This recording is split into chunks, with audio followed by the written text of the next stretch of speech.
Hey everyone, and welcome back to Master Site. Today we are going to be recording our Post Crossroads team. I don't know, what are we going to call this, guys? Team Group Thought, Team Reflection, Team Awesome, Team Dropping Trow, something like that. All sound good. All sound good. So we'll go ahead and do some quick introductions on who we have here tonight, and we'll get going. So I'll toss it over to Shannon to start. Hi, I'm Shannon Shoemaker and uh, played goblins at the event. We'll go over the list shortly, I guess, but been playing for quite a while. And Adam had asked if was trying to get a team together for the tournament. Asked me back in March, and it looked like I had an open weekend, and I was trying to get in a tournament this year, so it was a great opportunity. And I really like the Crossroads format, so exciting to go play there with a team. It's a really fun format if you've never been to an event like that. Eric. I'm Eric Trowbridge. I played dwarves on the team. It was awesome. Adam's like, "Hey, you want to go to Crossroads?" And I've always wanted to go. Heard all about it. Went, and we had a great time. And I brought my friend Roger from across town. Roger. Yeah. I'm Roger Connor in Columbus as well. Eric, threw the invite out to me. I'd never been to a team event, never been to this event. It was exciting to try. I played Green Lady.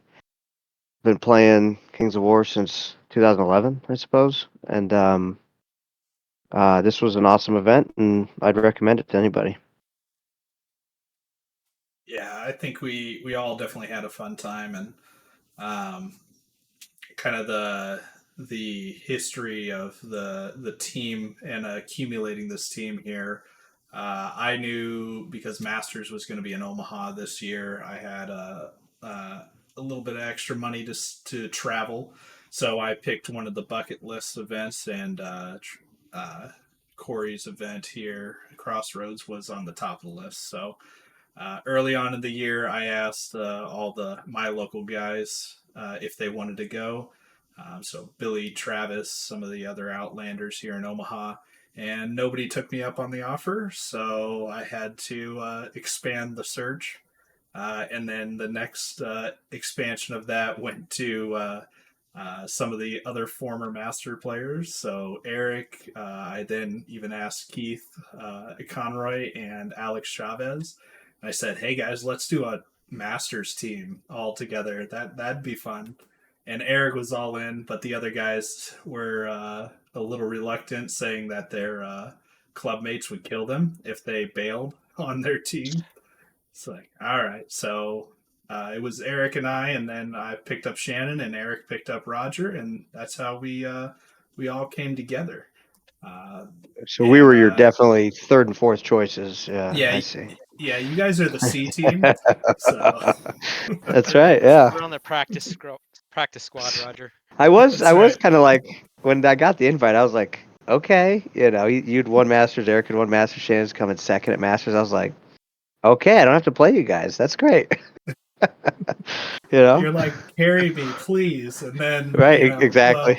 well, we'll get to the results here in a moment on who carried who, but yeah, we had a lot of fun. So let's go ahead and take a look at our lists a little bit in depth and talk a little bit about you know why maybe you guys made the choices you did, and if what decisions were made because of the team format, if any. And then we will jump into our game one after that. So I'm going to start off with Shannon's Goblins.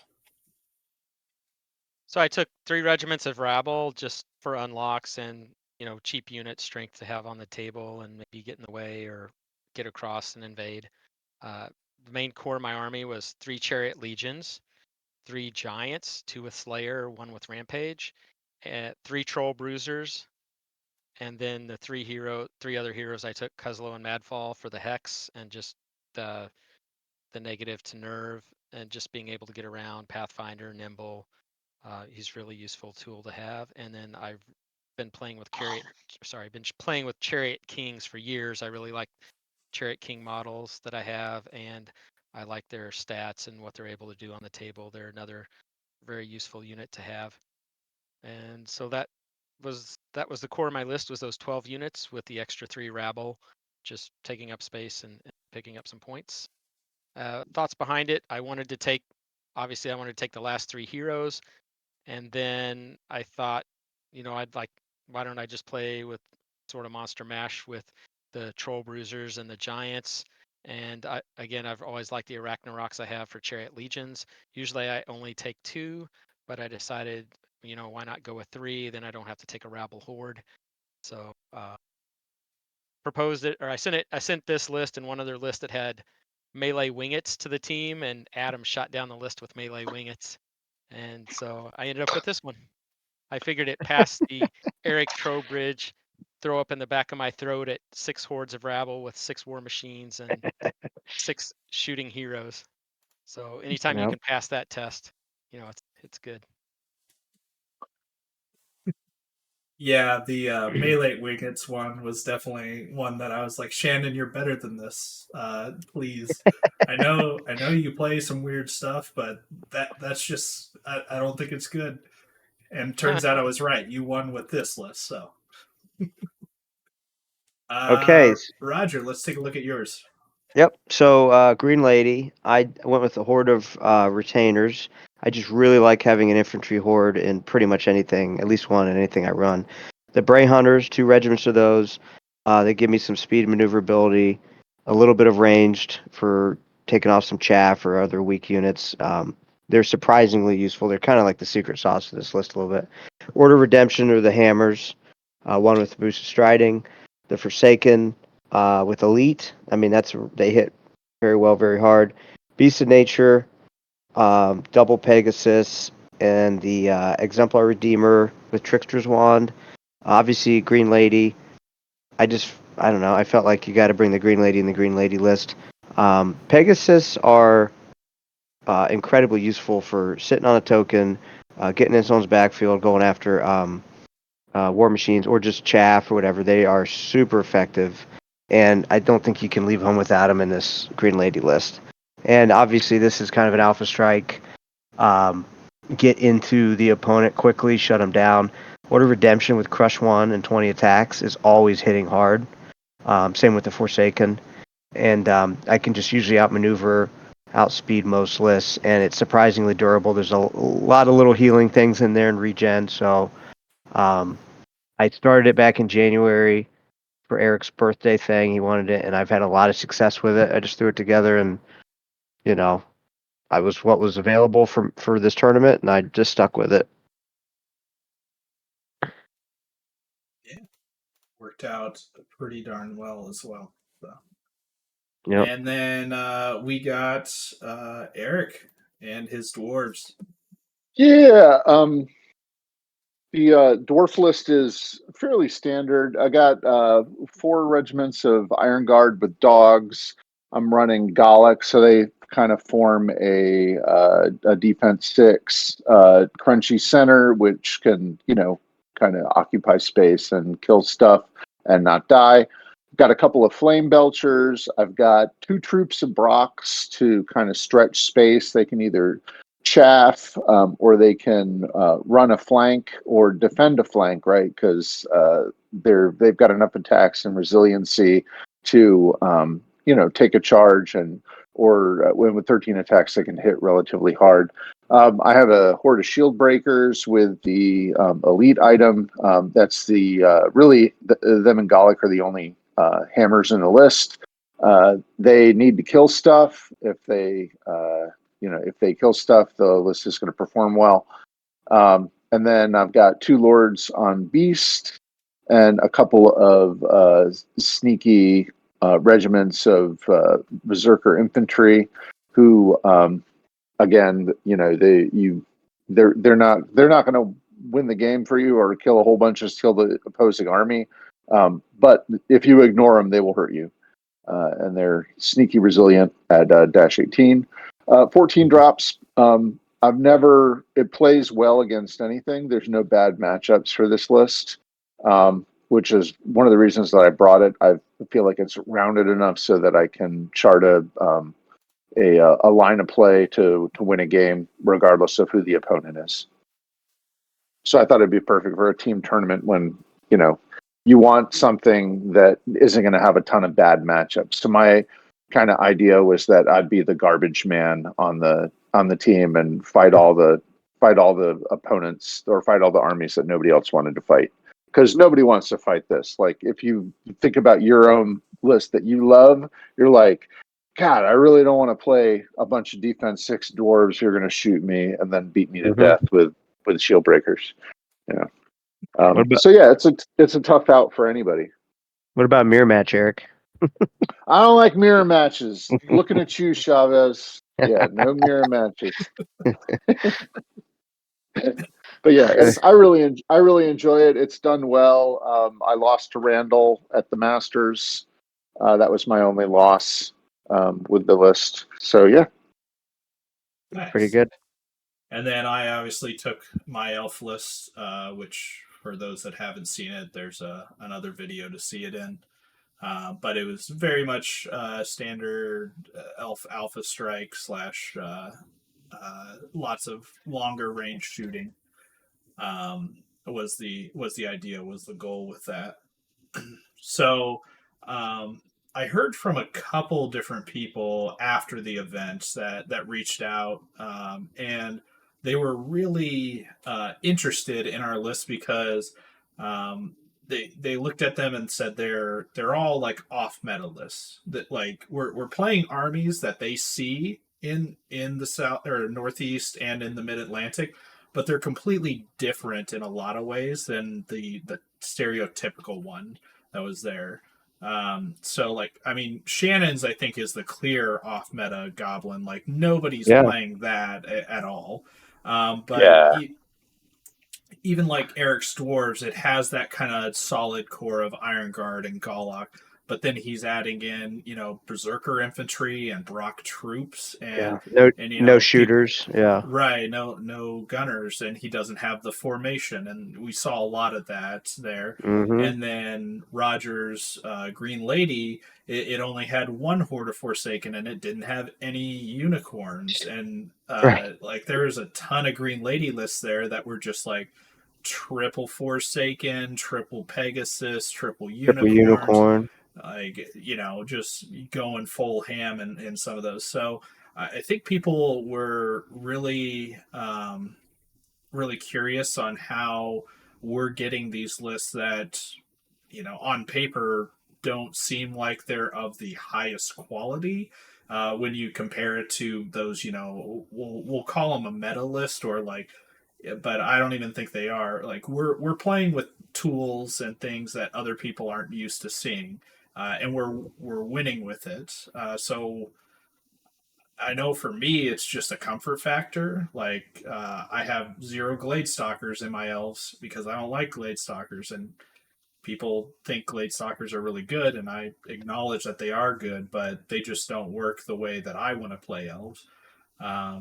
So what do you guys think with your lists? You know, if people would say they're off meta or they have non-stereotypical choices, you know, is there reasoning behind that for you guys? I'll start with Eric on this one.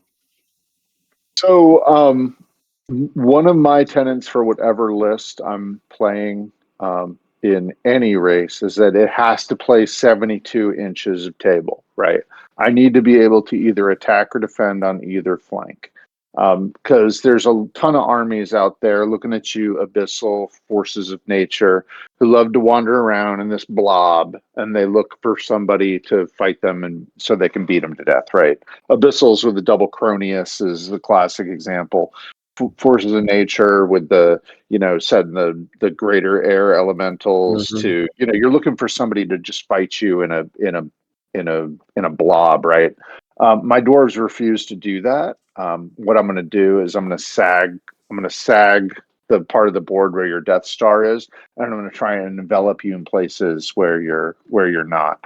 So, and you can't do that with dwarves if you're running, like, for example, sharpshooters, or the formation is really, really good. It's fantastic. but you can't really do that if you're going to run 4 regiments of Iron Guard in addition to that, because otherwise you just wind up with this slow dwarf brick, and you can't dictate any activity on the board anywhere. Everything's just done to you. You don't get to choose. So that's kind of what I'm looking at. I'm looking more at board geometry and mission play than I am that, oh, this formation is really good at killing people, or, oh, sharpshooters are great. I mean, sharpshooters are great, but they're great at salt and pillage. They're less great at invade and other missions where you have to move and do stuff. So that's my thought. It's about board geometry and mission play. Interesting. And Roger, what would you say with your list? I didn't know when I made this list in January. I didn't look at other Green Lay lists or whatever. I didn't know what the current metas were. I just thought, okay, how do I make this, effective? And obviously they have a number of cool units, whatever. But for me, some of it was model limitations. Like I didn't have a bunch of Forsaken painted up. You saw my army; it's about 40 years old, and that's what I was using, right? So I was like, I'm not painting new stuff. But I like the triple redemption because triple Forsaken, they don't regen. They're bigger targets. They're more expensive, and if they're taking those apart, that you're in trouble. The redemption, I'm willing to take 3 of those because they also do other things. They inspire. They can run a flank on themselves. They headstrong, regen, all those things. So they work well with the list. I I just always feel like you have to have a horde of infantry or something. Unit strength purposes, you need something in that list that has a 5 speed. What are you going to put the loot tokens on? You're going to shut down your entire army, or units of your army that are all speed 8 or 10. And with for some reason, I didn't see any forces or beasts of nature. That thing is amazing. It gives you that nimble. It gives you that pathfinder. It can really be effective in a flank of all kinds of things. It was extremely effective in pretty much all my matches, I think. And so, I've always been about, Eric will tell you since the beginning, I've always been about balance in a list too. And I like having, like I said, something of everything, infantry hordes, the flyers and stuff like that. So I didn't know what the current meta was. I feel like 3 unicorns is too much points for unit strength purposes. I think you're losing a lot of that. You can shut down flyers, but they only have 3 attacks. I've seen a lot of 3 individual attack units whiff on trying to ground a flyer, even if they hit on 3s. So I don't know. It just, some of it was models, like what I had available and stuff at the time without having to paint new stuff. But I just like taking what I have and making it work as well. So, and I think sometimes that's it. Sometimes you just make it work, Yeah. Eric said it before. He usually fears the general more than he fears the list, I depending was on the gonna general. say, and that's a comfort army pick. Like this army hasn't really changed much for you since the beginning of the year when you picked it up, right? No, yeah, I changed 2 items. I had brutal on the exemplar paladin. I gave it the hex wand instead, which makes way more sense. And I had nimble on the forsaken, and I gave it elite. Eric definitely talked me into that one, and it's way more useful. 90% of the time, you're just getting a front charge with that thing. It ain't like a 50 millimeter monster. So the elite was huge, and it did a lot for me in this tournament. Yeah. And Eric, with your list, how long have you planned that type of dwarf list? And I've been probably more than a year, honestly. I have a bunch of armies, and that dwarf list just happened to emerge as this quirky dwarf list that existed in the basement and didn't and won games. It was like, Yeah. why is this winning? It's just winning, and yeah. So it was like, all right, well, maybe there's something here. I still don't think I completely understand like why it does as well as it does, because it doesn't kill stuff. It just kind of grinds out. It's like Wade Boggs. It just grounds out singles. It's win by 1. I enjoy it. It's That's a all lot of you fun. need. All right, Shannon, talk to us about your masterpiece, the mastermind, the retired paragon that comes back and just wins an event, no big deal, 5-0. What's up with your goblins? Well, as I mentioned earlier, I've always liked the Chariot Legions. I know a lot of people don't because they have a long flank. gets exposed a lot of times. And yeah, I've taken fair share of flank charges, but I don't know. In this case, I really like the models, and I also think they do fine on the table. It's speed 9. They're not going to do anything great, but it's like other goblin units, right? You'll do a little bit of chip shooting. You're not going to kill a unit on a charge, but if you can stick around a turn and keep it in place, or hopefully, get to attack the second round even without TC, you're probably eventually going to start getting enough wounds on that you can get through things that are less than defense 5. So I've liked the chariots. I've played with chariot kings for years and years. So the additions this time were the troll bruisers. I'd never used troll bruisers before, but defense 5 regenning unit that inspires, and it's on a 40 mil base it's a solid unit. I would prefer the snow troll primes. I think they're clearly better with fury, but and an extra nerve pip, but nonetheless the troll bruisers are fine. And I had played 3 giants before at Masters, 1 baby giant and 2 big giants back second edition when we had 2 sizes of giants, and I enjoyed that. So figured give it another shot. I had the models, and it also let me do something that I do a lot in my goblin list, which is take redundancy. So if you noticed, I had 3 rabble regiments, 3 chariot legions, 3 troll bruisers, 3 giants, and then even the heroes. Even though I took Cuzlo versus 3 chariot kings, they all fill similar roles, and then Cuzlo brings the bonus of having hex, which I'd be paying for trickster's wand, so I'd have the same price if I took another chariot king. And Cuzlo has the additional nerve bonus, negative nerve to unit, that's useful, and the only pathfinder unit in my army. So I like that redundancy, and it really it helped out here in a couple of games where, like Eric said, usually I will more or less deploy board edge to board edge roughly with goblins, but with the units I was taking, there were a couple of games where it made sense not to deploy in the middle of the table. So with the number of heroes I had and the unit makeup I had, I could put a couple of giants and a chariot on one flank, 1 giant and 2 chariot legions on the other flank, spread my heroes out, and I had plenty of inspiring. I had enough beef to just play the 2 flanks and then let the middle do whatever it was doing, and try to clean up the flanks and get back to the middle to finish the game out over 6 turns, and it worked out. This army, again, it's been a while since I've played a lot, so a little rusty, and certainly rusty on some of the rules changes. But I Obviously. don't think this list is, it's probably not going to put up the 20s and 21s. You'll see the scores later. I think it could have done better than I did. I mean, I certainly missed some stuff because I haven't, been playing. So like riding a bike, but you're not as steady after years of not riding, right? Same sort of thing. You still know how to do it, but you're not as good. So I'm sure, more playtime, I could do a little better, but I don't think it's going to put up, 19, 20, 21 point wins regularly, but it's going to give you a chance in most games. Like Eric said, he feels like he comes up to the table and he has a chance. There's definitely some list I wouldn't want to see. Lots of speed, 10 flyers, lots of shooting could be a problem just because I have lower defense, and speed 10 would outspeed me. But I've still got some answers to it, right? I can put some units out in front, and then creep everything up behind.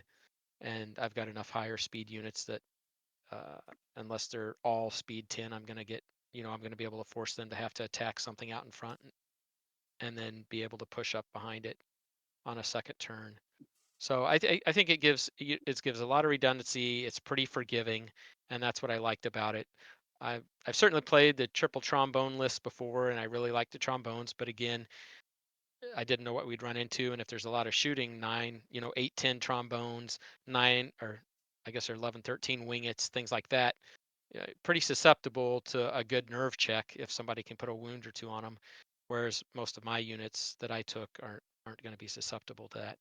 And then having the rabble regiments, it gives you 3 drops at the start where you can see where they put their first 3 units down. And it's also push token carriers, loot token carriers, like Roger said, at speed 5.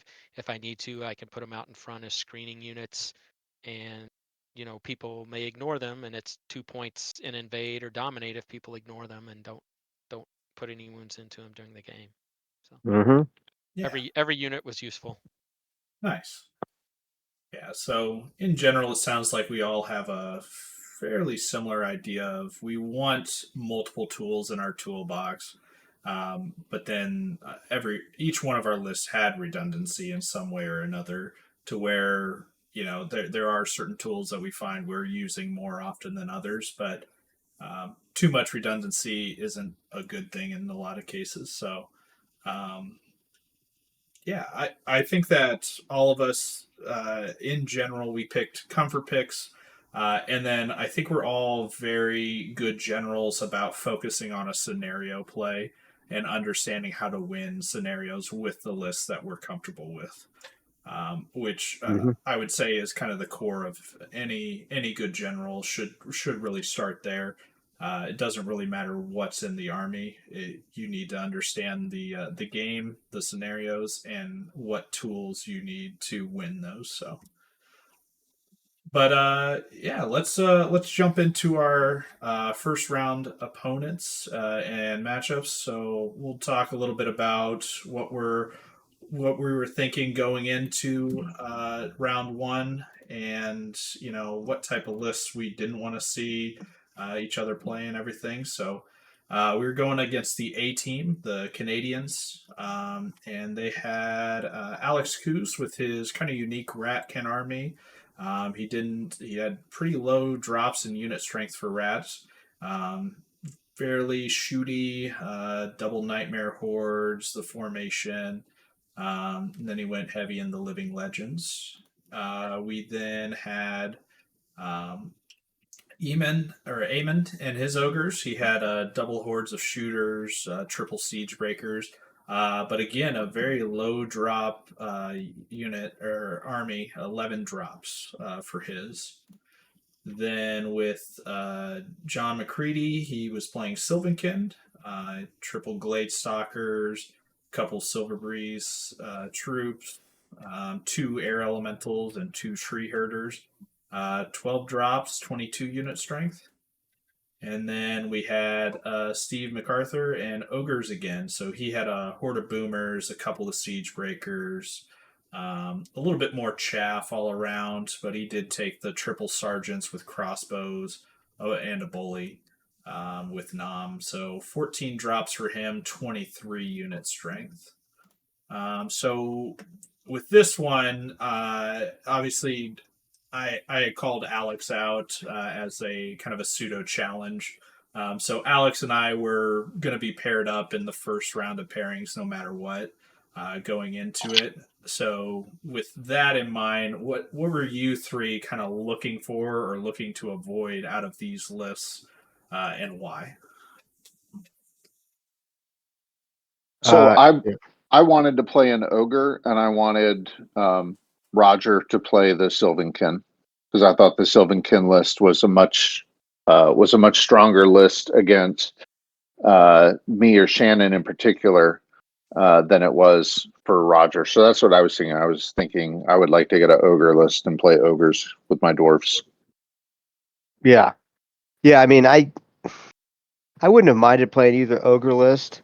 Those kind of lists they can really make you pay if you mess something up or if you don't kill something. They can hit back really hard. But um, the elf list made a lot of sense because I can close really quickly and get into it, and that's so. I mean, that was sort of the game plan, if possible.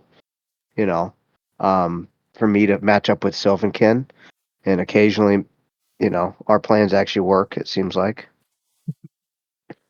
Yeah, I think for Occasionally. me, the Ratkin and the Elf list were the two worst list out of the four because of the shooting and because of a lot of defense for on my side. The two Ogre lists were going to probably be better matchups. I'd have speed on them, and I had the Giants with Slayer, so agreed that those were probably the two best matchups for me. Yeah, you fighting an ogre list, Shannon, was definitely ideal. I think you know what I Yeah. mean. Yeah, Siege Breakers definitely do not like to see double giants with Slayer, and even a Nope. third giant without Slayer is still Right. scary for them. So, Mm-hmm. Agreed with that. So for this round, we lost the roll off. So the A team, knowing that I would be in the first round and we would be matching up against Alex, they actually chose to choose scenario for the first two sets. So we had me and I believe it was Roger, if I'm not mistaken. Is that right? I think Yeah. so. Yeah. So we put up Roger and I, and our thought process was we felt like they were going to keep their ogres paired together. So it actually worked out. We guessed right. So they put their elf player up. And since were forced to choose scenario or not scenario matchups, I don't know that we guessed right. I think John McCready told us he was going to be in the first group. did he? Did he? Okay. Yeah. I don't remember. Insider information or not, we got it right, and so we got our green lady paired up against the elves, and then By the way, McCready, if you're watching this, I'm coming to March of Death in March. I'm bringing orcs. I'm coming for you, bud. ooh, all right, put it on the He's not books. scared. He's not scared at all. He's not He scared. shouldn't No, be. what? You're He not shouldn't scared be. by orcs? With the dice Mhm. rolls I heard him having, he's saving them for your orcs for March of Death. So, Yep. It's fine. so we got the matchups that we wanted out of the first round, and then they got to choose the scenarios. But then Shannon and Eric got their choice of which ogre army to pick. What was your guys' thoughts as to who was going to fight which army? I don't remember how this Shannon, happened, Shannon. Probably How did this we probably picked conversation go? scenario, didn't we?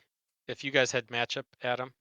Oh, you're right. Never mind. So Yeah, they picked the matchups. You guys got the scenario. I that's apologize. right. So, Oh, that's fine. uh, I ended What up picking matchup did pillage. I got what's the, Eamon picked me, and I picked pillage. all right? yeah, and Eamon was the Why'd you pick double hordes of pillage? shooters, right? He had the 11 drop list, so pillage seemed like a decent choice against Mm-hmm. 11 drop Yep. list. Yeah, I like that. That's good calculus. Yeah, I chose push. Um, I love push as a mission because I can run both flanks and then have my Death Star across from the extra token in the middle. And I'm happy to grind with some siege breakers. It's that's just my game. Mm-hmm. Nice.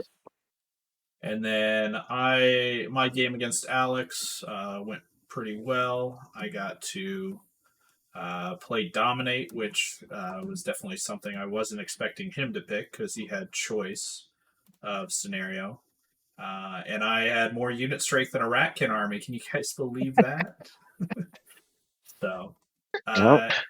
and then what scenario did you play, Roger? I believe it was control, if I remember correctly. It was, and I was able to mitigate. He split his army. I held off one flank completely with with some flyers and stuff. His air elementals didn't want to come forward. I just held him off, and then I just overpowered a flank, his right flank, and mitigated shots, hit targets. There was a lot of great terrain. Overpowered in there and got in there, and then forced him to move. And then at that point, it was, I was just eating him up and stuff. So it went well. It was a really great match. Really enjoyable, but Yeah, yeah, I was just able to do exactly what my list was supposed to do. I got in. Turns out Glade Stalkers aren't that hard to kill once you're in charge range.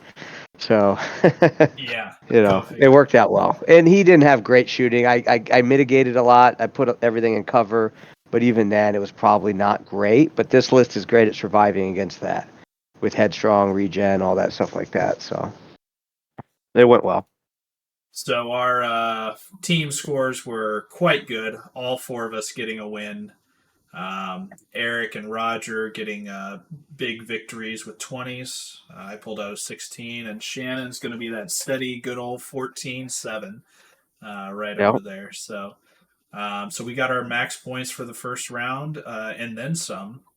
So we're capped at 60. So that put us at round one results. Here we go. No. One left. Team results, sir. Team results? Yeah. But there's nothing there. Oh, interesting. That's where it should be. Did I have the wrong sheet pulled up? Maybe. Play in round 2. We played loaded dice in round 2. So. Loaded dice. Okay, so yeah, this is right. Okay. Yep. I don't know. Either way, we're one of 3 teams that were capped out at 60 Yes. points. Yep. Loaded Dice was the other one, and then Nerd Hammer was another one as well. So, Mm-hmm. yeah. So, we played against Loaded Dice for round 2. And Loaded Dice here, I think there was only one Loaded Dice.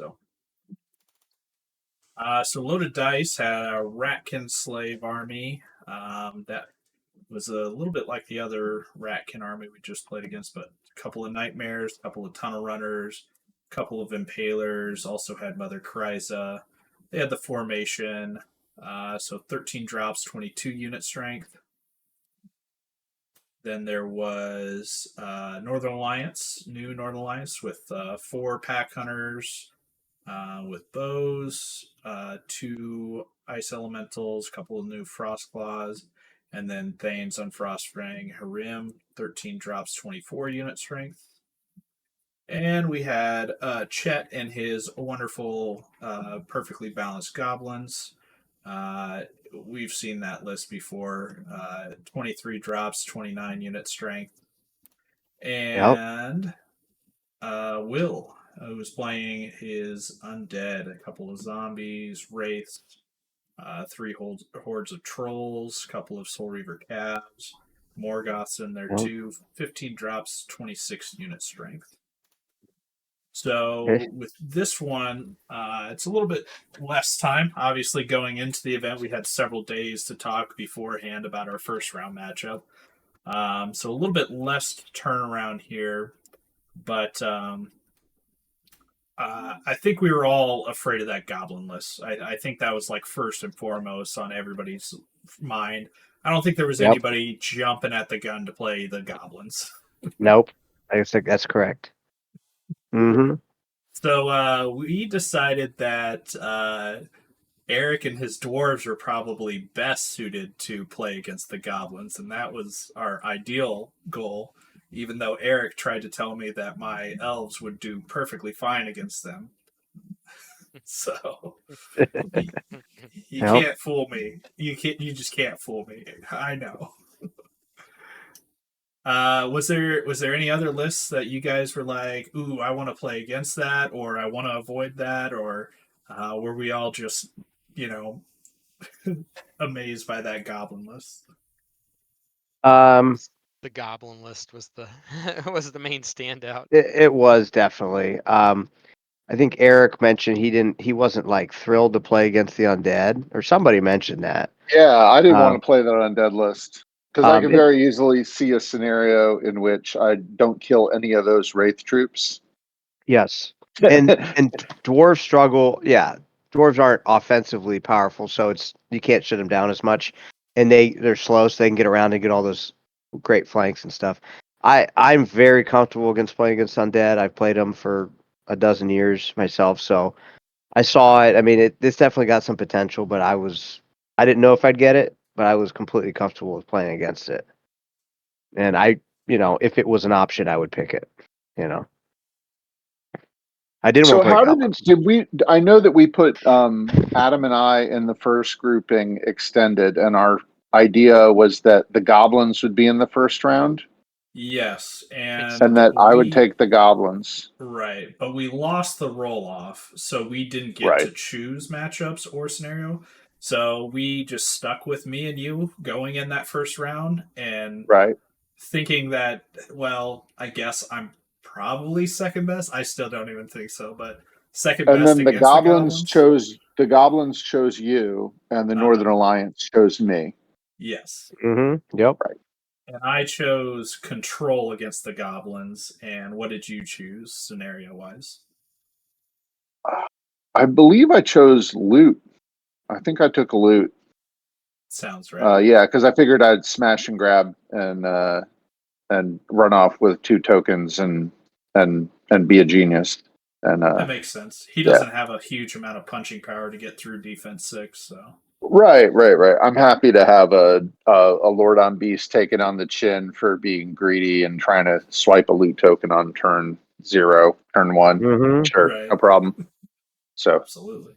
and So that's basically what happened in the game too. So, and then that left Shannon and Roger in the second round, and you guys got to pick your matchup. So Right. Roger obviously going in, knowing that the undead was in that, he was kind of chomping at the bit to fight against that, which left some, Rackin slaves to be tormented by Shannon.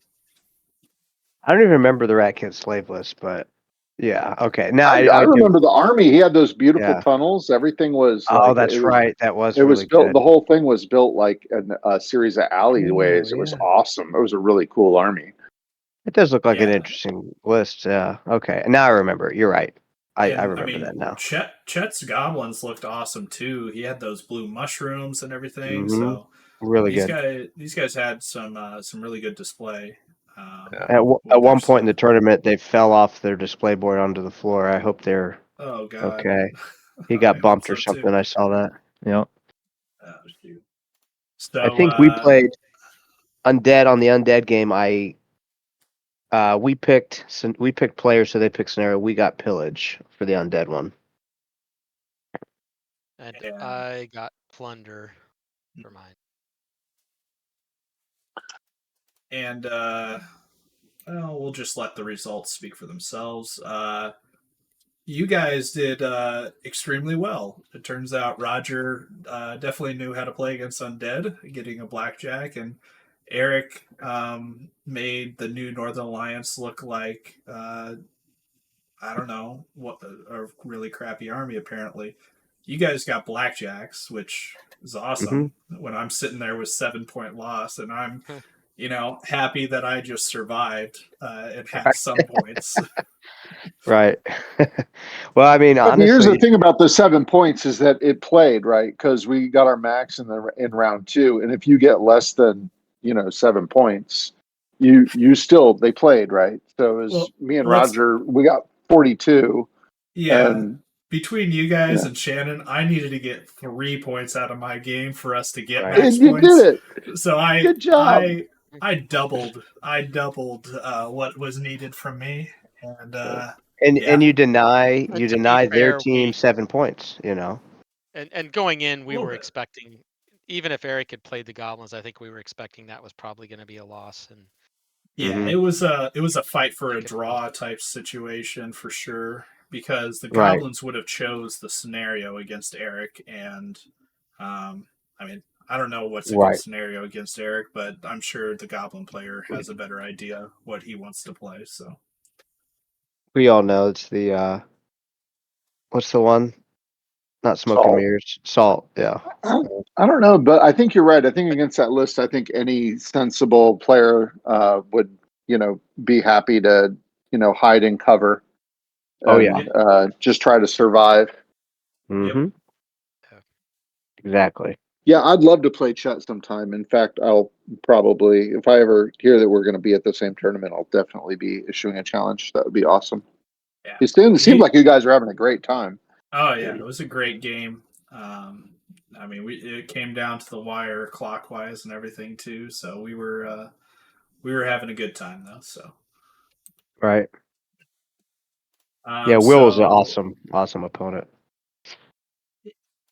so Yeah, going as was Mr. into Hill. They were fun to play. yeah, it was Yep. just a Yep. fun team all around. So They did um, well overall, I believe, in the end. They did. yeah, I think they did. Yeah. We'll, So we can get to for that some when we look at reason, the round 5 results. the Team results results, not coming through. Huh. yeah, they were up here. Just yeah, there we go. Maybe that did it. No, never mind. Team results. Anyway, so we're sitting at top table still, and I believe Nerdhammer got a 60 as well. Or no, they didn't quite get a 60. They were They below they us got 67. 46, but they were still in second place. Yeah, so Well, they Oh. were 15, 60 points behind us, something like that. But there was a brief moment in round 2 where we were scheduled to play them, and then recalculation had to happen, and it shifted some things. Um, so Nerd Hammer was definitely one of the armies going into the event or one of the teams going into the event that we were very aware of. Both their teams, the DVDA and the OG Nerd Hammer. So we had seen their list before, which is nice because between round 2 and round 3 there was like no time. Whereas between round 1 and 2 there was at least a lunch break, so we could talk a little bit. So going into round 3 against Nerd Hammer, we'll take a look at their list and then we'll talk. They had some tough ones. So Alan had Force of Nature. He took a couple water elemental hordes, earth elemental regiments. He had the formation, so he had triple greater heirs. And then he had 3 sources of surge and the Green Lady on top of that. So 13 drops, 19 unit strength. Then we had Eric Schaefer and his elves. He had triple Glade Stalkers with a Silver Breeze regiment, a couple Stormwind, and then he had the formation as well as the King's Champion. So 14 drops, 25 unit strength. We had Justin and his Force of Nature. He took 2 Shambler hordes, 2 Earth Elemental hordes. He had triple Greater Heirs without the formation. And he had kind of the same or similar kit out of triple Surge casters. Or no, it was double Surge with a Tree Herder. And he took a Unicorn. So 12 drops, 19 unit strength as well. And Matt Griffin and his Salamanders. Horde of Primes, Lancers, couple Scorchwings, couple Rhinosaurs, triple Skylords, gotta love that, and triple Commodons. So, going into this, 6 greater air elementals on the opposing side. I know Eric is pretty familiar, having played Force of Nature himself. So I think our thought was we kind of want Eric matched up against one of those Force of Nature lists if possible, right? Oh yeah. Yeah. Oh yeah. We got outfoxed on this one. On this, I think what happened is that we won the role to put forward, and we put Adam and I forward. Was that correct? Yep. Yeah. And did we choose a scenario or a matchup? We, I believe, chose scenario. I think our thought going into it, we knew. Well, I looked at it as I think Alan has been kind of the top of the Mid-Atlantic team or region for a long time. So our thought process was they're going to put their best player forward in the first round, right? Right. So we went out there looking. I was looking for Alan for sure, and it just didn't work out. Yeah, because we. I mean, not that I'm going to beat Alan, but at least I'm familiar with that list archetype, and my list is sort of geared to compensate for some of maybe the weaknesses that his list would have. Now I don't know that, or at least the weaknesses as I saw them after a year of playing Nature. Without huge success. Anyway, that was the idea. And how did it play out? Defense 6 does well against most of those units that he has. Right. I mean, if he flanks me if he gets a surge flank with a air elemental, that's going to be 6 wounds against defense 6, right? Yep. So take that all day. Yeah, I'm not terror, and then he's given me that important piece. So my army is well constructed to compete with his army. That's all I'm saying. And I think I was also looking at all these particular lists and felt like I had tools to combat every list as well. So um, we were kind of going in thinking we would take the greater air elemental bullets in that first round. But the Nerd Hammer guys pulled a good old switcheroo on us, Yeah, they and outfoxed us for sure. they definitely did. They put their elves and their salamanders in the first round, and even though we won the roll, we actually chose to pick scenario and not matchup for that Right. first set.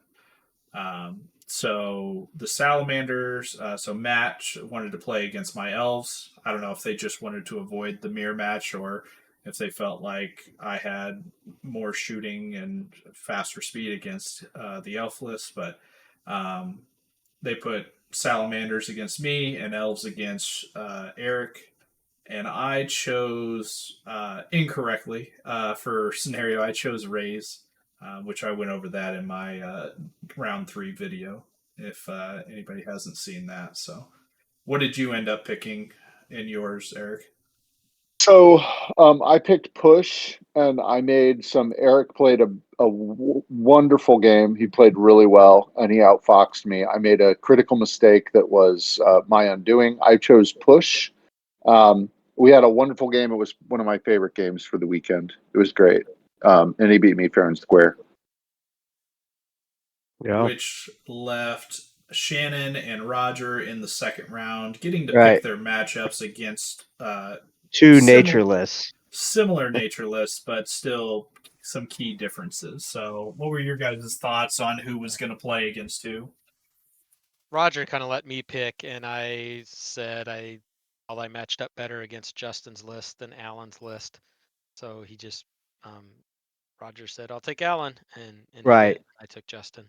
I didn't know the guys very well. Like obviously I'm not on the scene like you guys are, so I didn't know the generalship. I didn't know if, Alan obviously, as you guys said, he was a top player as he showed. But the lists were slightly different, but kind of similar. So it was kind of like pick your poison. We got to choose matchups versus two nature lists. So you know, one would have been maybe better than the other, maybe not. I don't know, but I was hoping for the elf player. Maybe I was supposed to be the designated elf killer, but obviously Yeah. they fixed that up. And he picked loot for our scenario, and he proper just handed me a good solid loss. He really played well. The greater heirs, they can really get anywhere they want when they want to, man. Um, And that's a and perfect mission for that list archetype because mm-hmm, mm-hmm, he knows where you need to be, and you yep, guys need to be in this. You can find. He doesn't have to look for you. He knows where you're going to be. right. So yeah, I just clung to a loot token as good as I can by the end of the game just to steal some points, and that it ended up being a very humbling game. He played great. He was an awesome player. He seemed like a really great dude. I was happy to play it, but he schooled us. He schooled me on that one. Yeah, Justin picked dominate, and so he just put all of his earth and elemental hordes, and then followed by his he had forest shambler hordes and wilt father. So he just stretched all of that out from an impassable that was just set off center at the edge of the dominate circle. So he had one flank protected by the impassable, and then he stretched out towards the board edge from there, and he was going to be able to shove stuff up into the dominate circle, basically turn 5 or 6 if he wanted to wait that long and keep his flanks protected. One thing that was interesting, he I guess he was kind of confused by my deployment, and he seemed, first couple 3 turns just trying to figure out what he wanted to do, which honestly didn't really matter. He could sit in one spot because he was already at the edge of the dominate circle, and within 2 turns he'd be able to move up and in, and his units were tough enough that I didn't want to just charge in headlong. I wasn't going to break anything, and I had to keep an eye out for his air elementals jumping my line. So again, right, Mm-hmm. I didn't want to charge in, and I didn't want to go up too far. Luckily for me, uh, about turn 3 or 4, he jumped air elementals, two greater air elementals into a rabble regiment, took it out. But then his overruns kind of left him in bad positions. I was able to kill one right away with a giant in the flank. The other one, I put some wounds on with a rebel regiment, and then the following turn lucked out and shot it off with a Chariot Legion doing way more wounds than it had any right to do in a good nerve check. So I got rid of two. That's cold, man. Yeah. Yeah. Better And then lucky it than came- good. Yep. You Sometimes. only got 10 shots. Yep. Yeah. This one was Sometimes. interesting because it came down to the end. He had a horde and hero, I think tree herder and probably earth elemental horde in the dominate circle. I had a chariot legion and Giant, I Giant. think it was. giant, I think, Yep. left. And so he counted up. He's like 3, 4. I've got 4. You've got 3, 4. And end of the day, I wasn't even thinking. And Adam's standing over there just watching what's going on. And Justin said, "Well, it's a draw." And Adam goes, "Nope, Shannon won." And Because the night before, I learned that Shannon's Chariot Legions are unit strength 4. And Shannon's sitting there like, yep, it's a draw. And I'm like, no, nobody else won, Shannon. You need to pull out the win here. He and the had. way things were gone, I was happy enough with a draw. I didn't even think about, like, I wasn't even counting unit strength. I was just like, I've got 2 Right. units. He's got 2 units. Yep, looks like a draw. Yeah, he had an unfortunate overrun where he rolled like a 6. Wasn't that part of it? And then, so he got into your giant got a flank charge on him the next turn or something. Yeah, I didn't do any measurements. I just eyeballing it, I thought probably 4, 5, or 6 would give me a flank. And Okay. even if I hadn't, I would have still had a a Slayer giant Slayer. into the front of Yeah, that's true. Forest Shamblers, I think it was. So, and I think they might have already had a couple wounds on them. So I might have still broken them anyway. I would have had Mhm. that plus a Troll Bruiser or something going into them. That's Might true. have been Yeah. enough in front to break it. It would have been close. But Well, yeah, definitely. well, we're glad you got that win, and Yeah, Adam got that tie. Yeah. Shannon held held the boat sturdy while the rest of us took a round off. Uh, Well, that tie helped too. Me and Eric were tired getting 20s and 21s in the first 2 rounds, so we had to ease it off a little bit, you know. Dude, we got our asses kicked. We did. It was. To be fair, you guys still had more points than Adam or I. I was just happy to, Yeah. But that's get the a cool loot thing about token. the format, right? The format was awesome because you're scrounging for every single point, and you don't have to. You're allowed to lose a game because your teammates can lift you up. It's great. Mm-hmm. Dude, I would do this format again, totally. You For know, sure. Yeah. same team. So the nice thing was that we held on enough to keep the lead above them because they were coming in about 14, 15 points below us. And I think Yeah. we got, what was it, like 36 or There were something? 3 behind us. Yeah, they were literally 3 or 4 points 3 behind us. Yeah, maybe. so we're still in the lead, but just barely. And it's kind of a tough position though because the team that's right behind us is one we've already played, so we aren't so much in decision of our own fate. We're not going to be able to play them again, so we have to, almost kind of win out to maintain that 3-point lead. Because, let's be real, those guys getting 60s for the next round or two is well within the realm of possibility. So, Oh yeah. so after round 3, we, we ended up crashing in the hotel room for a while and watching the Ohio State game and just BSing and talking. And I think the big thing we discussed was I think we became predictable on who we're going to put up, no matter if we win or lose the role. And I think that it was predictable for the second round, but we still had enough good matchups and good wins that we just kind of fought through it. But it was pretty clear once we played like the Nerd Hammer guys that we can't just rely on, we'll figure it out in the game. We'll make it work. We kind of needed to get the right matchups for day 2 was really what I was thinking. So I don't know about you guys, but I felt like I let the team down at 1-1-1. And I was a good like 15 or 20 battle points behind like Eric and Roger at this point. I'm just like, well, I'm here, guys. Thanks for carrying me. Well, I mean, it was sobering to lose. I think sometimes that might have been the best thing to happen to us. Weirdly to say, it was sobering to lose. We were still in the lead after losing third round, so we knew we're still in it. So I felt, comfortable at least still. But yeah, we heard some scuttlebutt about, people were kind of people talk, right? So people were figuring out through the other discussion, hey, they always put these two guys first. You know what I mean? Like, so we were like, okay, we should change things up a little bit, maybe, which we did a little bit, right? But but I mean, it was humbling experience, but it was overall like it was a great thing to happen, though, obviously, because based on the results, so that we will Yeah. soon see. So we knew our matchups for round 4, and we had kind of a good amount of time to talk about it in the evening. So round 4, we were playing against Put Me In Mark, Mm-hmm. and they had Gabe playing dwarves, 4 Iron Guard regiments, a couple of Steel Behemoths, Faber, the formation. So he had 13 drops, 27 unit strength. Super solid.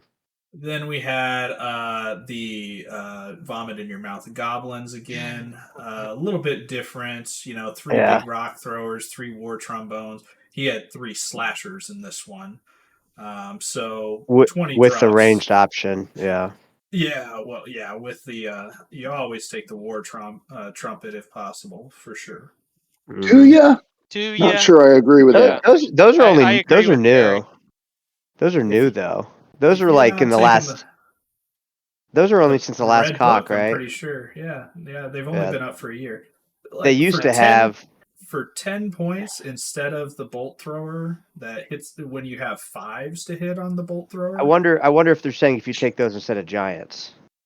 I'd take No, I'm giants. saying if Right. you take a goblin slasher, Mm. you always take the war trumpet shooting option. Not sure about that. Respectfully disagree. You always take the Okay. Aura Beast Rampage D3. Well, That I one you mean always take. that's fair. Like I like that too. But anyway, we'll agree to disagree. He had 20 drops, 23 unit strength. Yeah. Then we had a fish army with a couple placoderms, a couple knuckers, a giga giants, the formation, the disordering shooting guy. 14 drops, 24 unit strength. Mm-hmm. And we had Brother Mark, a couple of hordes of penitents, horde of monster slayers, a couple of abyssal hunts, 3 Phoenix, and Augustus in there. 13 drops, 28 unit 28. strength. That Yeah, might I have been the mean, thick. That was the thickest of lists right there. yeah, it's a I lot of feel like unit with strength. It a lot of had more hordes for not units. being goblins. Had a lot more unit strength than the Goblin army. I think it was only at Yep. 23 or something. Because they had 5 individuals on the Yeah. goblin list. Yep. Yeah, So going into this one, I told these guys, I'm like, nope, I'm done taking one for the team. I'm not playing the goblins. I also did not want to play against that dwarf list. I would play it over the goblins, but I was like, I want to match up this time, guys. I don't care.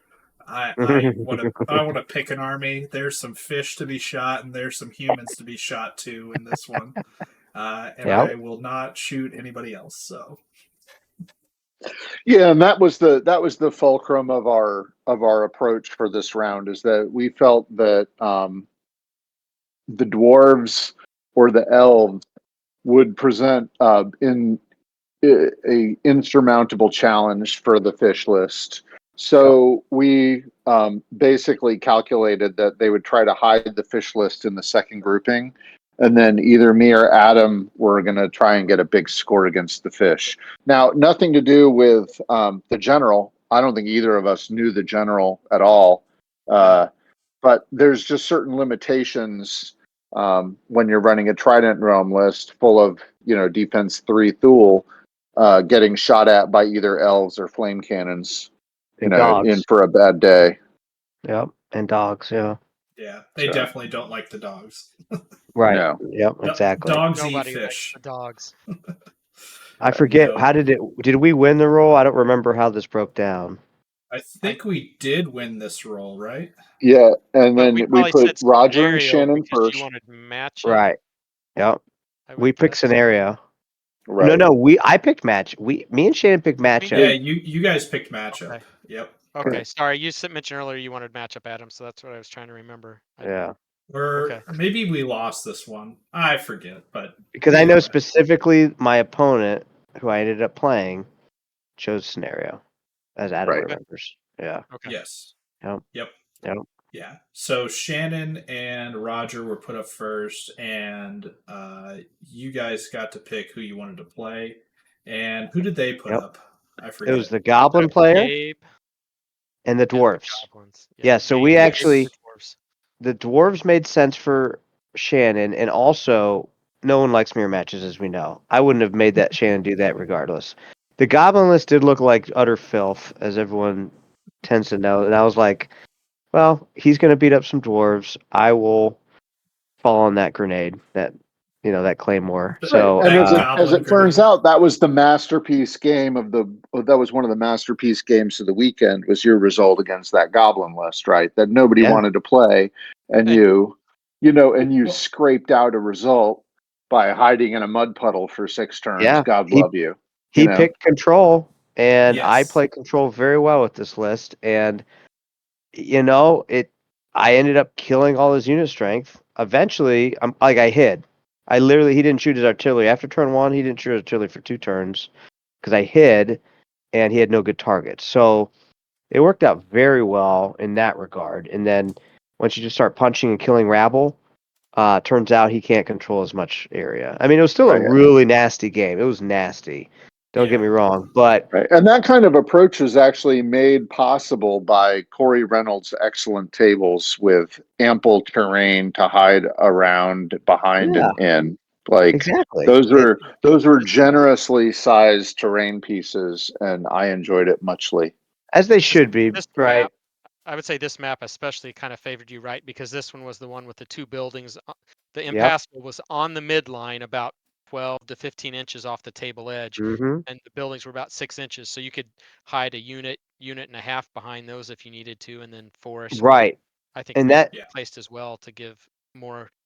Whether you use concealment or hid behind them, you had good spots to preserve units. and that should be said was we saw everyone has the map, so everyone knows what the terrain looks like prior to, so you can kind of get an idea. I knew it ain't gonna be pretty, but I can hide in all of this Yeah. pretty well. And my list, I got a ton. He wants to just sit there and do nothing for 6 turns, I can do that, and then I can spring a bunch of flyers to contest all the areas. You know what I mean? At the end of the game, so I can Yeah. play it. You have more units with unit strength than he did, even because he Yeah, has I 20 did. drops, but only 10 of them are scoring.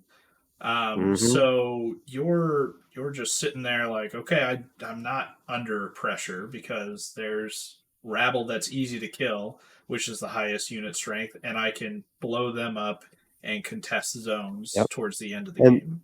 and the 4 infantry hordes was the most of it, and I killed all 4 of those, plus slasher, and then war Yeah, trombones, rock lobbers, things like that. So it yeah, it's tough to control 6 zones on the board when you have 10 units that score, and then when you lose half of them, you can only at most control 5 zones if your opponent has no scoring units to contest them. Like right, it's really not a great scenario for his army, which is why I was extremely surprised when I heard him pick it. right. Because I think that was the first scenario that they chose was that one against you, and I'm sitting there like, Hmm. Roger's got a chance, guys. Yeah, yeah, and it was still bloody. It was still gory. All his individuals, obviously the Bangets with items and the Whizzes with Alchemist Curse. Even though I'm killing all his unit strength, every turn his goal is to just end mine as well. So it's still getting close. He still had a couple slashers and a couple regiments at the end to contest things. So it was, it got pretty nasty. But I'd be happy with the tie against that kind of goblin list. But I'll take the win, right? So Yeah. it wasn't a high win. It was like a 15 or something, I think. But it worked. He played Wins a really win. well. Just Right. win, baby. He played well. He was a great opponent. You know, it was a lot of fun for being goblins, I guess.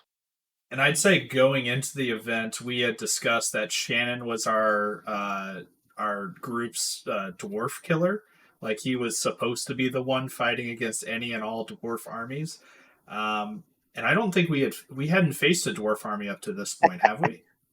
Did we? Maybe No. not. Yeah, maybe not.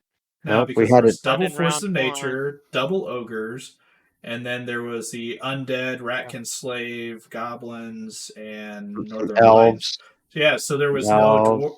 there was no dwarves up to this point. So this is the first chance we got to put the dwarf killer to the test.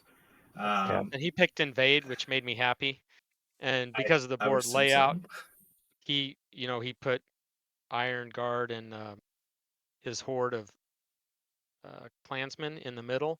So I just decided to play outside the impassables with this one, and I split my army into 2 flanks and pushed up on each flank. I won one flank and pushed majority of my surviving unit strength across there. The other flank, things just got tied up, and I was able to keep him from getting a couple units across. So I ended up, pulling enough unit strength on my flank to be ahead by, I think, 4 unit strength at the end of the game. But it's a very interesting game. It was, you always get snake eyes, you always get weird dice rolls, but this one had more than any other game I played in at the whole tournament. Like big swings from one turn where, I'm feeling pretty good. Oh, I rolled 2 snake eyes. I guess I'm going to lose. Then he missed a nerve check or rolled a snake eyes. Oh, I'm back in it. And Right. so it was really back and forth more so than any other game for the span of, I think, turns 3, 4, and 5. It was just bouncing in the other. Yeah. Those are the emotional highs and lows. Yeah.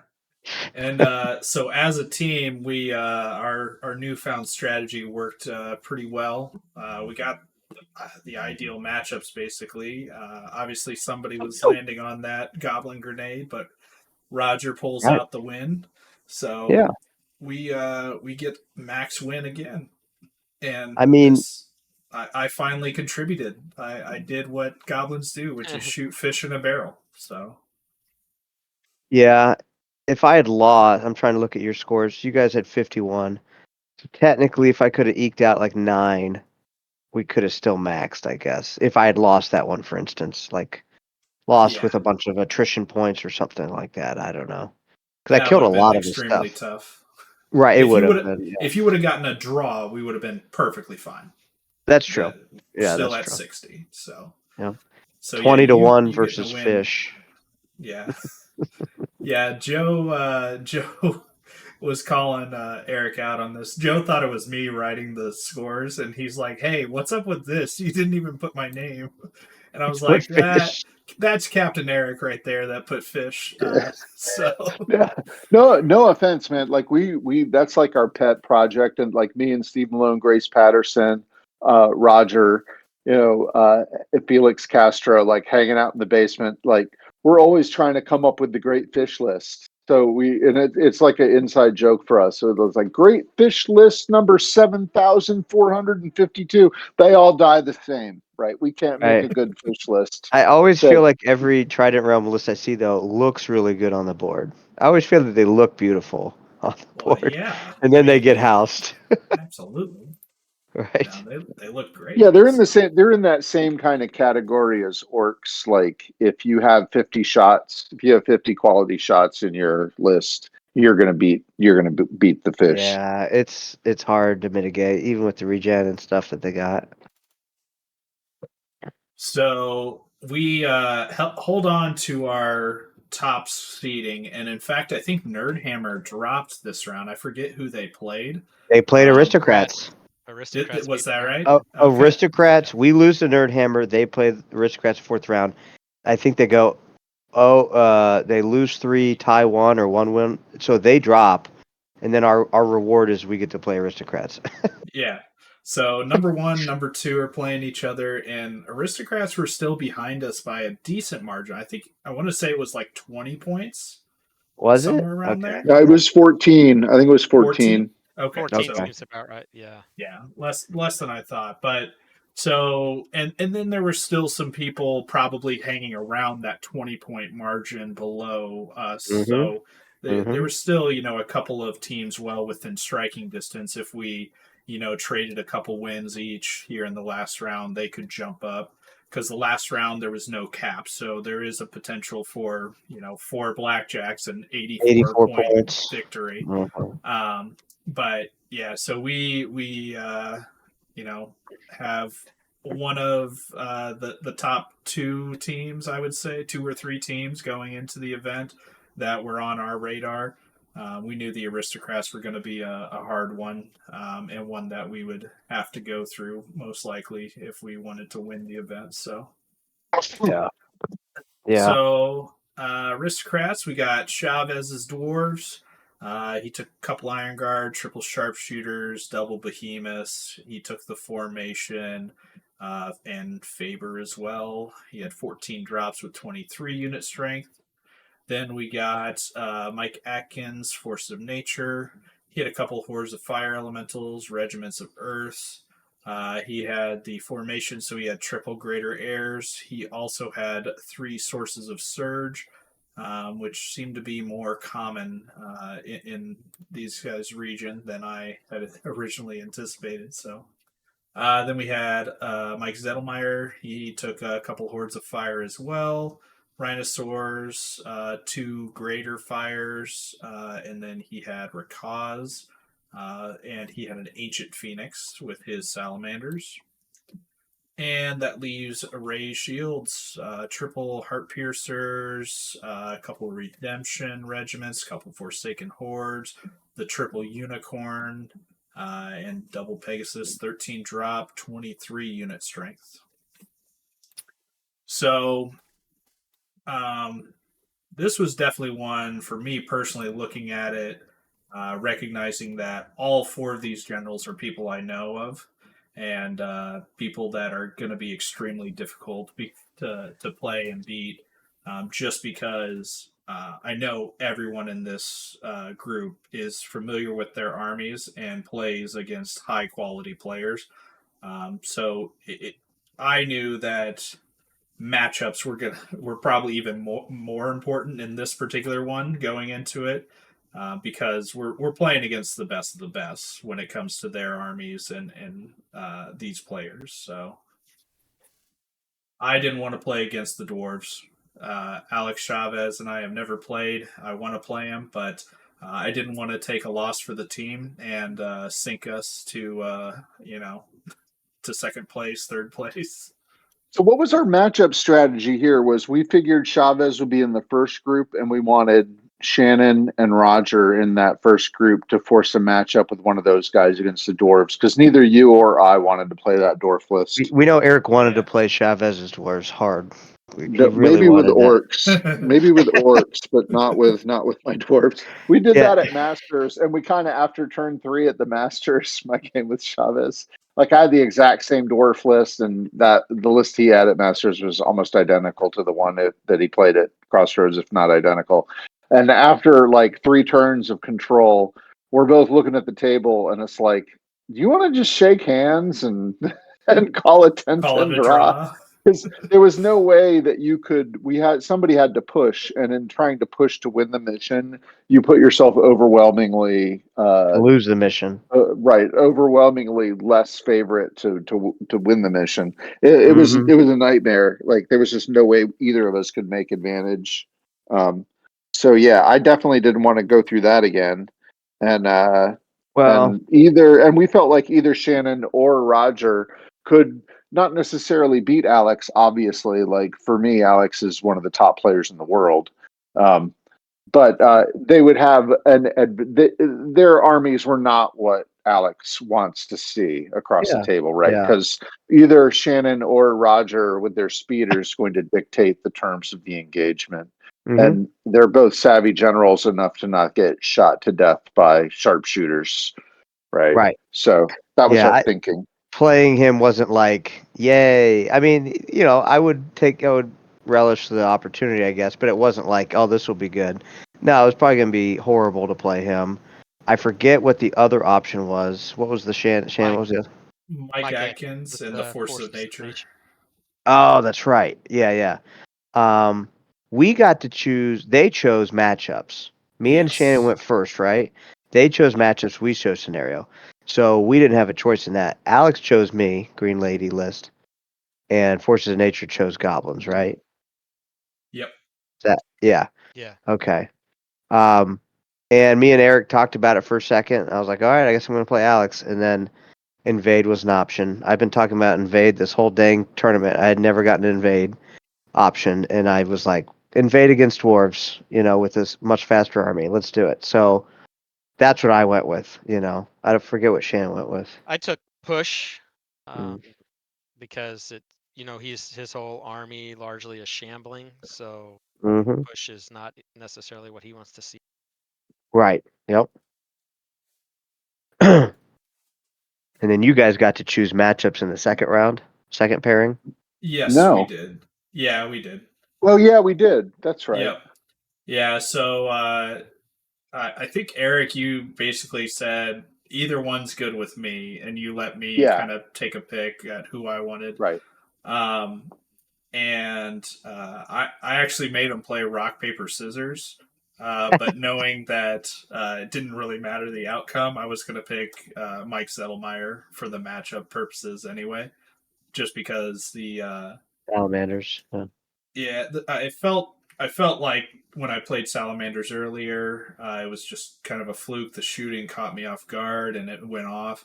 And I thought I had positioning a lot easier and better positioning against that Salamander list as well. So Yeah, I think that's definitely the correct choice because we don't really want Ray with all of his speed and resiliency kind of cornering you a little bit, right?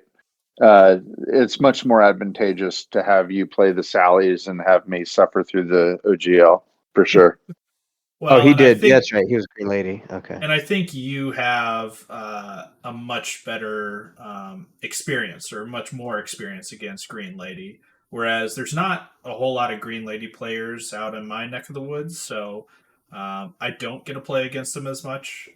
So I don't really have the true test against them. But it was definitely looking at it. It's just like there's so many flying hordes. There's so many, couple Pegasus. It's Mm-hmm. really the triple unicorn. Like those individuals can come in and shut down a regiment of Silver Breeze, or they can go shut Flyers. down my Alchemist Cursed Mage, and so it's really those types of things that I don't want to have to deal with. I don't want to shoot individuals before I shoot the units that actually matter, and I Mm-hmm. would absolutely have to in that matchup. So. Eric knows a lot of Green Lady players. All Sure one of them. does. He knows one of them.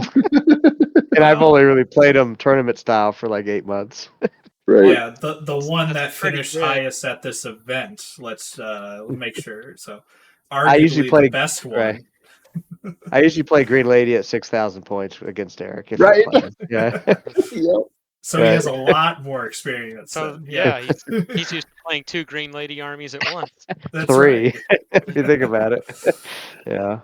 Yep. So, but they got to pick a scenario once we chose the matchup. So, Plunder was picked against me, which I was fine with. So my round 5 against Ray was just a non-stop like ass kicking that I received from from Ray. Then the first part of the ass kicking was when he announced that we were playing Fool's Gold. And he was super cool. Like I was, because we never play that. Whenever we roll one of the bluff missions in the basement, we're like, that mission's dumb. We never play that. We always just roll again, right? Well, he chose that, and then he had he had brilliant like token placement to put me on the back foot. Like he just bitch slapped me like all game. It was great. It was really well done by him. So yeah, he chose Fool's Gold for me, and we started out by reading the scenario. I was like, yeah, all right, yeah. So Right. Like, never knew that. Okay, yeah. I don't think yeah, I haven't played that one in a long time. I don't right, remember. because I'm the only one you play, and we always re-roll that. We're like, we'll Well, never at play 6K, I feel like it'd get complicated. that. Oh yeah. Oh, at 6K, it might be cool though. Maybe. Yeah, I don't you know. We'll pull never. out 2 sets of bluff tokens because you guys play on a bigger board, right?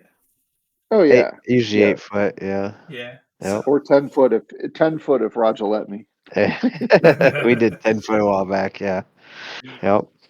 Anyway, so as a team, we, I think we got ideally, around the right matchups we wanted. Some people maybe not as fortunate as others, but I think overall nobody had a truly bad matchup, and Mhm. it showed in the results because we got 3 wins and a draw as a team in this round, and we got over 60 points. I think we got like 63 or 64 points to wrap us up, which Mhm. was amazing.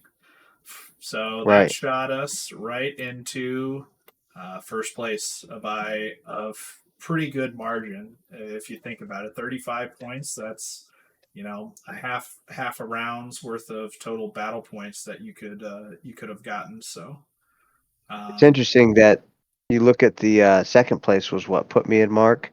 We yeah, played them earlier in the series or whatever, but obviously certain teams when you end up playing each other, you cannibalize each other a little bit. So it's like Aristocrats they were second, and then they go all the way down to what, fifth or whatever it is, or sixth, and yeah, then the other guys, yeah. So like put me and Mark was, I don't know where they were at before, but they're able to jump obviously and stuff like that. Based because if they beat us 3-1, we'd be in the same spot. We'd have been down where Aristocrats is, and they'd be up at the top, obviously. So or right, close enough, I think. But yeah. it was We interesting to see them score where they did. Yeah, if you have one bad round, it's really hard to recover. And I think we were very lucky to have really only one mildly bad round. Like we still came out of there as if it was almost a draw, like a little bit less than a draw Yeah. as a team. But we got our wins every other round when we needed to and pulled ahead, maintained that lead for the whole time. So that The Yeah. big was thing was like pulling 63 out of the first 4 rounds, right? I don't know if anyone else did it more than once or at most twice. So Mm-hmm. yeah. And Yeah. then For the oh, yeah. that's Who were the us. top? Who were the top point getters in round 5? Like, what team scored the most? Did any team get like 90 points or something ridiculous in the Uh, in the round that was uncapped? I think there was one team ahead of us, but they were only 2 points ahead of us, if I remember right. I think somebody got Yeah. 65. I think it was actually Put Me in Mark that got Yeah. Oh, 65 or cool. 67, something like that. But Dude, yeah, oh, sorry, go ahead. nobody got a ridiculous margin like 70, 75 or something like that. So Mm-hmm. 4 of the teams we played all ended up in the top 8. Like I just realized that. Like we played Put Me and Mark, Aristocrats, Nerdhammer, Loaded Dice, and they're all in the top 8 or I think 8 or something like that. yeah. Nice. Yeah. See, Well, see, we bring everyone with us. We bring everyone up with us, right? there were a couple teams that I was surprised we dodged, and the second Mm-hmm. Nerd Hammer was one of them. Which, granted, the Aristocrats and those guys played in the first round, so Right. they had a pretty hard fought first round. But then the other Battle one, Pilgrims. Battle yeah, Battle Pilgrims. Pilgrims. Battle I expected Pilgrims, to see Cat Royer's team and Marcelo. Right. Those guys they can play. It yeah. comes down to we only had 5 games, right? Like we can't play everybody, I guess. Right. Um, And especially after the first round, like they're if an okay team plays one of the teams that ended up on the bottom, and gets 60 points, they're or 50 plus points, they're right up there playing against those top end teams as well. So, right. Yeah. but I would. Who did we play second round? It was the Loaded Loaded Loaded Dice. dice. Dice. Yeah, and they still finished extremely well. They were definitely good. I mean, Chet and his goblins were a matchup I don't think anybody wanted to see at that Ugh. event. I think Chet Yeah. ended up being the highest individual He scorer at the Yep. He had event. like 89 or something or Player results. No, did it get? I think it got cleared up, but Yeah, 87, Oh, that's 89, something like that. Yep. Um, He had like I think it was 89. Yeah, he was number one yeah. individual And scorer. what, Roger, you finished like 80 or 81 battle points total? Is that I right? had 80, I believe. Yeah, 80. Yep. Shannon had 77. You two had 72, I believe. So Roger was the top scorer on our team. Shannon was 5-0 on the team, Mm-hmm. which was awesome. Probably the MVP, I would And say. then, Eric and I over here just glad that we were carried with our 3-1-1 records. Okay. We Yeah. contributed, yeah, You well definitely enough. So contributed, right? Yeah, you put the team together that helped win it for you. So, that's right. Yeah, I right. put the team together and said, "Go win me an event, please." Right. Well, that just But shows you, man. It's like there was a lot of talent there, I feel like. mhm, there People definitely joked about was. you building a stacked team or whatever. I was like, there was a lot of stacked teams there. Yeah.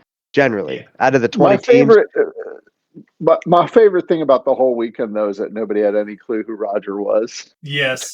There Yes. was this one beautiful moment in his game against Chavez in the last round. He's standing over his army and holding a tape measure. Right, Roger's like over his army holding a tape measure.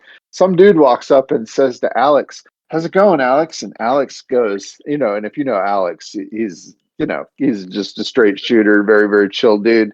And he's like, "I'm getting crushed." And the guy says, "By who?" Roger's And standing right Roger's there. standing right there. Nobody has any idea who he is, and he's on the front foot against Alex. I just thought it was hilarious. Good Yeah. show. It was No, and funny. And no, I don't blame anybody. Like I don't do any of the big tournaments. I don't leave Ohio most of the time. Like it makes sense, Never. yeah, Yeah. right? and I I've called got. it I called it out sarcastically in like my prep video before the event even, where I'm just like, yeah, it's two Masters players, me and Eric, and then Shannon, who hasn't played in like 2 years, so he'll be rusty. Nobody will give him any credit where it's due, and then Roger, nobody even knows who Roger is. Just keep underestimating him. It's fine. Yeah, that's And usually my strategy. Yeah. look what happens. Those two are the top scorers on the team. So, Yep. but It as was a it was a team, lot of fun. we all finished, I think, top 15 individually with battle Mm, points, yeah. which is obviously just excellent. So that Oh yeah. we all did what we needed to do to really pull it through with the team, and there were a couple rounds where we all just did even better than expected and pulled out 4 wins when we were expecting 2 wins and a draw or 3 wins hopefully, and we just pull it out. So happy surprises, and we got Hmm. four 60 points, or in the last round over 60 points, but 4 of our rounds we essentially maxed out, which was amazing. Yeah. Right. And we sometimes it's better to be lucky than good, man. Some Yep. luck And definitely played into it. the big thing definitely was after round 3, even though we lost, still having a few points into first place. Like you said, Mhm. we didn't completely decide our fate because the team right behind us could have jumped us, but at least we still had a couple of points lead. So that was Yeah, good going into the last day. right. Right. And then We got we the. came out strong and had our best round yet in round 4. So that Hmm. was that was awesome. Well, probably not our best round score wise, but like, I mean, you okay, know what I I mean. had my best round. Oh, got it. Got it. Right. Right. Well, and the thing is we got to play Aristocrats in the 5th round, which, granted, tough matchup for everyone all around, but Mhm. like we get to choose our fate, I guess. So if we play well Right. and we win, we are almost guaranteeing that we win the thing, as opposed to, oh, we didn't get a chance to play them. They beat up Yeah. somebody else and then they jump us, right, and score. So we got to determine our own fate at least, which is Yeah. what I'd prefer. And I do like that we didn't even leave it up to chance or close in the end. We got 3 wins and a draw against the Aristocrats, so putting Hmm. a big win in the end to put us well into the first place was awesome to just kind of solidify it. So Right. Really Exactly. happy with the team. Really sad that I know I won't be able to go back next year. Just because Masters is the same month as Crossroads, and traveling twice out that way in a year is not in the budget for me. But I'm hoping that, Hmm. eventually Team Dropping Trow will make a reappearance to officially defend that title. If I Well, don't know if you guys there's other team tournaments too. Like we could look at TNT or something like that. Also, Yeah. are they a Well, true team Well, tournament though? they I are, but the issue with TNT, Eric, is one of us would have to be a good painter. oh, oh that's really big, Like big Yeah, score. TNT, I think they I think still we do it. already lost, boys. They Yeah. one person plays for sports, one person plays for paint, one person plays for attrition, and one person plays for generalship that's standing. weird. So, Yeah. I play for but Well, all it of those shit, except for the it was paint. you fun. guys would kick me off that team because I don't have any of those. Right. I mean, Everybody else Adam. beat me at it, that. it was fun when your team, like everyone just commits completely to whatever they're doing, right? So I've been lucky enough. I'll go on my, I guess not rant, but I've been lucky enough to play with Robert Brandon, and I kind of started it, and then we played with other guys through the other two spots. So Robert always played sports, and if you haven't played him, he's a gentleman, and he's just a really fun game. So he would take. Outstanding human. Yep. And then I usually took attrition because I wasn't, it's out of region for me. So I wasn't necessarily looking for a top battle position. And I was happy to play, okay, I just need to kill stuff. Or if it's doing, you know, subtraction attrition at the end, I'll take a list that should be pretty sustainable, not die, and still kill quite a bit. And then, we played with George O'Connell 1 year for battle, Keith Randall a couple years, I think, for battle. I forget the guy who ran the Huntsville, Alabama tournament. I forget if it's Nathan Red something. Clevenger? No, No. no. David something. I believe it's David something. I'm sorry, I'm bad with names, but he ran it back even in the Warhammer days. So he did paint for us a couple years, and then Brian Tucker did paint once. So it was really good, right? So basically, everyone just kind of sold out for whatever their role was, and really focused on that. If you were coming with paint, you brought your best painted units, even if it Oof. wasn't your best list. Um, and obviously Keith and George are always do well in battle and generalship, so they had that wrapped up. The funniest though was the last year I did it. Keith was playing for battle. He ended up third in battle. I ended up second. I was playing for attrition. Keith ended up first in attrition. I ended up second in attrition. So we Oh flip man. flop, Yeah. just the way it happened that Just year. redundancy. You guys are covering each But Yeah. I think other. like we all finished in top 5. I think probably every year top 5 in whatever our category was. So Damn. Where's TNT at? team. It's in Nashville. Okay. Yeah. Really fun.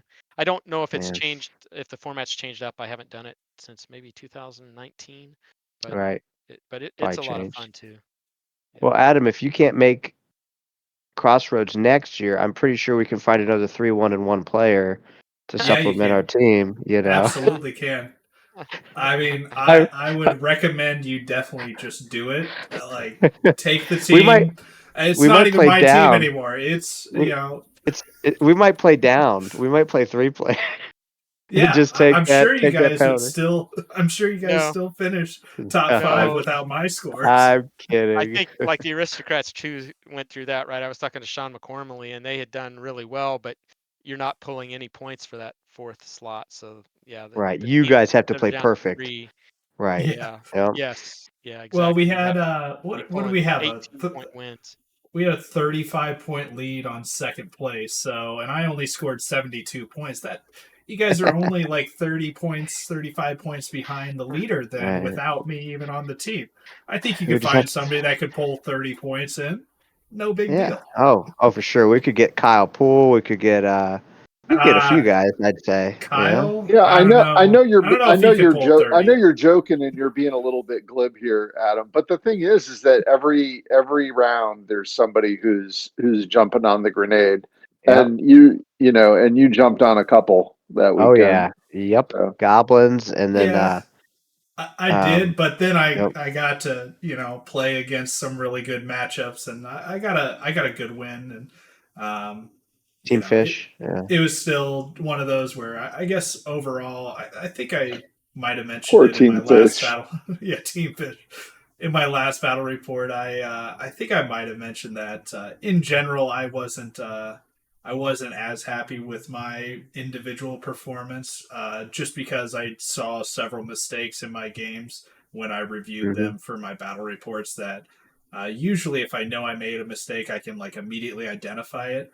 The one where I played against Matt Griffin and realized that I could have burnt a token, and I only Hmm. realized it after reviewing the game. It's like that's rookie mistakes right there.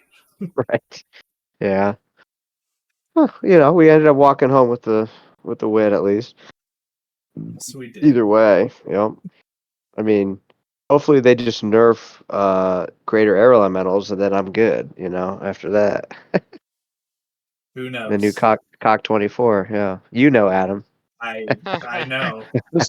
This time Yeah, next year, everybody's gonna have their Twykin armies I all know. painted up. So we'll see It's gonna where be it 40 goes. Right. It's gonna be uh, Twilight Kin armies there. And I I'll don't still it'll be think bring a the we have. totally same. different game.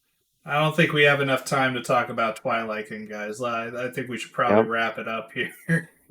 Right. Yeah. Yep. But no, I appreciate you guys getting on the call, especially because a little behind the scenes.